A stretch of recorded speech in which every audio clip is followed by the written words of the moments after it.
1회 다산 의정대상 축하드립니다. 여러분 따뜻한 박수 많이 보내주십시오. 다시 한번 축하드립니다. 너무너무 축하드립니다, 의원님. 네, 큰 박수 보내주십시오.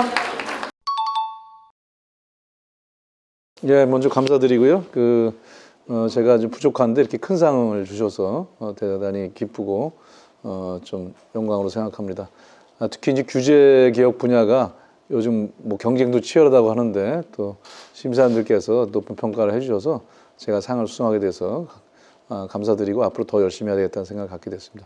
규제라는 것이 이제 원래는 지나치는 횡포라든지 뭐 이런 것들을 보호하기 위해서 만들어지지만 또 새로운 산업이나 새로운 서비스나 이런 빠른 변화들이 있기 때문에 그것이 오히려 걸림돌이 되는 경우도 많이 있습니다. 그래서 좋은 규제를 바꾸자는 것이 아니라 좋은 규제는 우리가 잘 유지를 해나가는 것이 필요하고, 그러나 이제 새로운 변화 발전에 모면으로 치면은 맞지 않는 옷 같은 건데 그런 것도 좀 바꿔줘야 되는 거라고 합니다. 그래야 이제 산업 혁신, 신산업 혁신 성장 동력을 만들 수 있다고 생각하기 때문에 우리가 특히 플랫폼이라든가 요즘 뭐 디지털이라든가 이런 쪽에서 새로운 산업의 출현이 이제 규제로 인해서 지연되면은 글로벌 경쟁에서도 우리가 뒤처지게 되기 때문에 그런 규제 개혁이 필요하다고 생각하고 있습니다.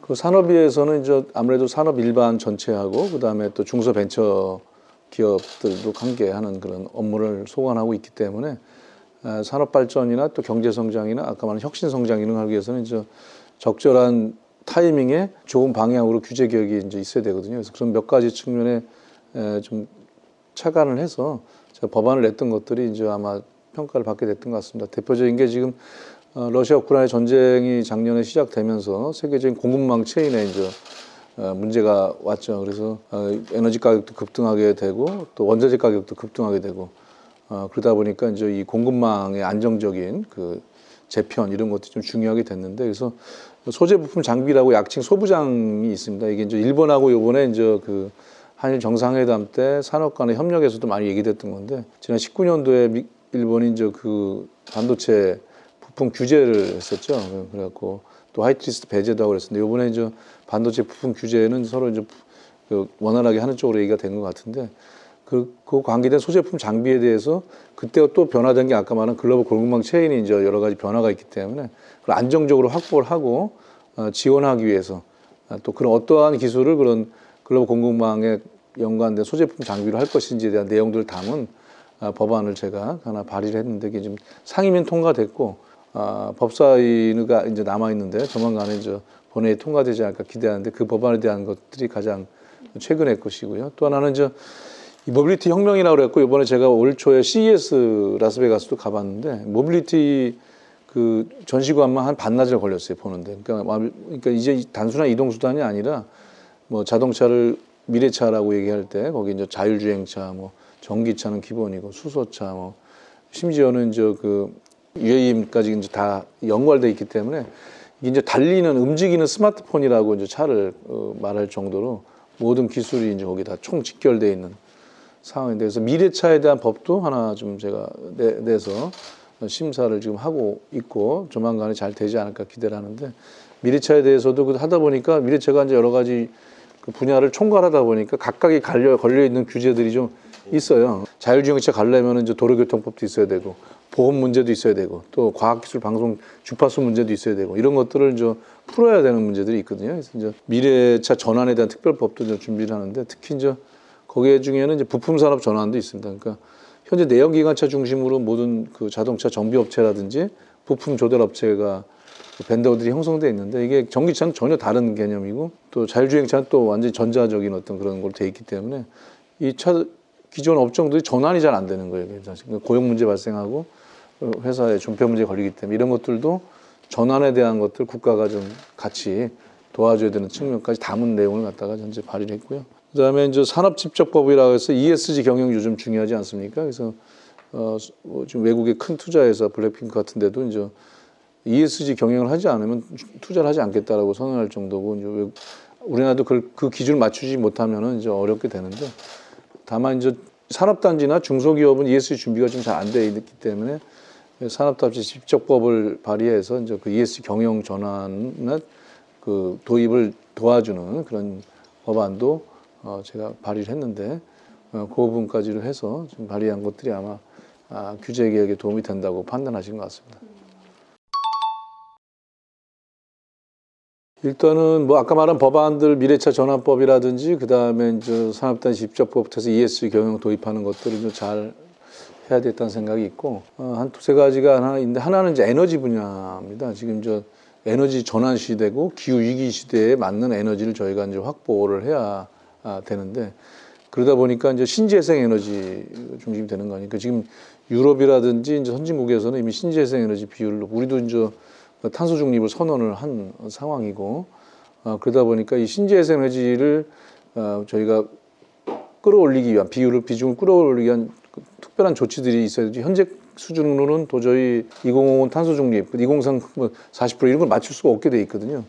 그래서 그런 부분들에 대해서 정부 측도 지금 좀 너무 안이하다 이렇게 봐요. 그래서 이제 뭐 탄노기에서 탄소 중립 녹색위원회에서 발표됐는데 이제 많은 또 비판도 있었습니다만은 신재생 에너지 확보를 위한 것들, 예를 들면 풍력, 그 지금 법안이 풍력특별조치법이 올라가 있거든요. 그래서 풍력을 하나 하려면 풍력은 대규모 장치 산업이고 그 지역을 지정해야 되고 그 다음에 거기 어민들이라든지 이런 분들과의 그 갈등을 조정해야 됩니다. 수용성. 그래서 이걸 하려면은 단지 지정에서부터 그 허가받고 하는 데까지 막 최소 60년이 걸려버려요. 그래서 이걸 해상풍력 강국인 뭐 덴마크나 제가 시찰도 갔다 왔는데 이데는 그 원스톱샵법이라고 그래갖고 원스톱법이라 해서 하나의 그 법에 다 집어넣어서 이 단지 지정부터 인허가 문제라든지 아까 말씀드렸던 그런 수용성 문제, 주민들과 이런 문제를 이제 원스톱으로 풀어나가는 그런 건데 저희도 풍촉법이라 해서 풍력특별촉진법이라고 해서 올라와 있는 상황인데 한두 번 했어요. 근데 이제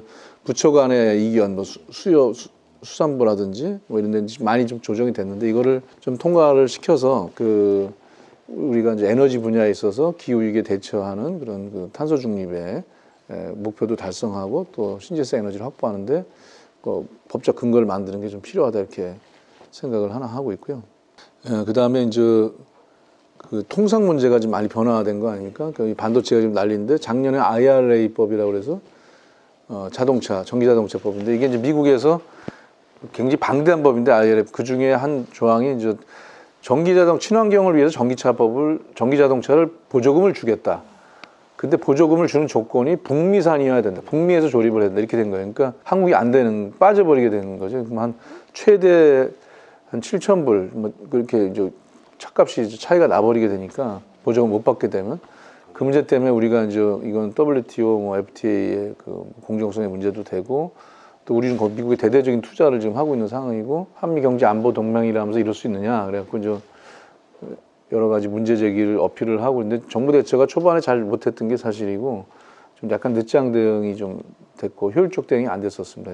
그래서 이제 제가 이제 여야 의원들과 초당적인 그 이 문제 방미 외교단을 만들어서 단장으로 가서 미국의 상하원 의원들도 다 좀 만나고 하고 그랬는데 조금 진전은 뭐 상용차에 대해서 있지만 반도체가 또 터지고 시작에 배터리라든지 뭐 2차 전지 이런 것도 계속 올 거고 반도체도 뭐 지금 이제 막 열심히 대응해서 많이 완화시켰다고는 하지만 사실 이제 중국에서 공장 생산을 하고 있는 나라는 우리하고 두 군데 정도밖에 없어요. 그러니까 사실상 우리를 겨냥했다고 봐야 되고 그런 면에서는 상당히 이제 앞으로 그 시행 가드레일 만드는 과정에서 굉장히 잘하지 않으면은 반도체 산업 상당히 어려움을 겪을 수 있다. 그래서 이 통상 문제에 대해서 좀 의원 외교라든지 이런 걸 통해서도 역할을 해야 되지 않겠냐. 또 유럽은 환경을 중심으로 해서 탄소 국경 조정 제도를 발동시켜 갖고 우리가 그 수준에 맞추지 못하면은 또 하나의 환경 장벽이 만들어지는 거거든요.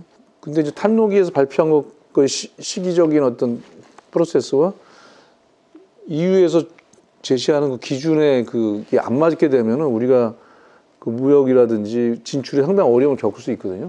그 문제도 좀 통상 문제도 좀 해결할 필요가 있겠다. 뭐 우리가 이제 개방형 무역 국가이기 때문에 그런 것들이 안 될 때 오는 타격이 굉장히 심각하고 올해 무역 수지 적자가 이미 작년에 2배, 작년 전체의 절반 가까이를 이미 1사분기 때 지금 하고 있다는 거 아니겠어요? 그 중에 또 40%, 45% 정도가 반도체이고 중국 시장의 문제도 있고 이런 부분들에 대한 것들을 좀 잘 대처하는 것들을 국회에서도 좀 역할을 해야 되지 않겠냐는 생각. 에너지와 이제 통상 문제 그다음에 중소기업 쪽을 한다면은 그 납품특가 연동제가 통과를 14만 년 만에 했는데 이게 역설적으로 글로벌 체인 공급망이 이제 문제가 되면서 된 거예요. 그러니까 원자재가 너무 많이 올라니까 도저히 기존 계약으로는 할 수가 없는 상황이 온 거를 원청도 인정하는 분위기, 뭐라고 하기가 어려운 분위기 속에서 위기가 오니까 역설적으로 법안이 통과할 수 있는 분위기가 만들어져서 양당의 대선 공약이기도 했지만 사실 이제 그 원청들의 여러 가지 또 그 대기업들의 좀 소극성 때문에 쉽지 않았는데 저희 상임위에서 잘 통과를 시켰고 이제 장관하고도 얘기가 잘 통과를 시켰는데 이게 정착을 해야 되거든요. 지금도 이제 표준계약서 문제라든지 뭐 현장 정착에서 참여하는 문제 이런 것들이 아직은 그렇게 아주 적극성이 있지는 않아요. 그래서 이제 그 부분에 대한 것도 좀 잘 그 정착을 시키고 안착시키는 게 좀 필요하지 않게 되고 마지막으로 말씀드리면 중소기업이나 그 소상공인들 이런 부분들이 좀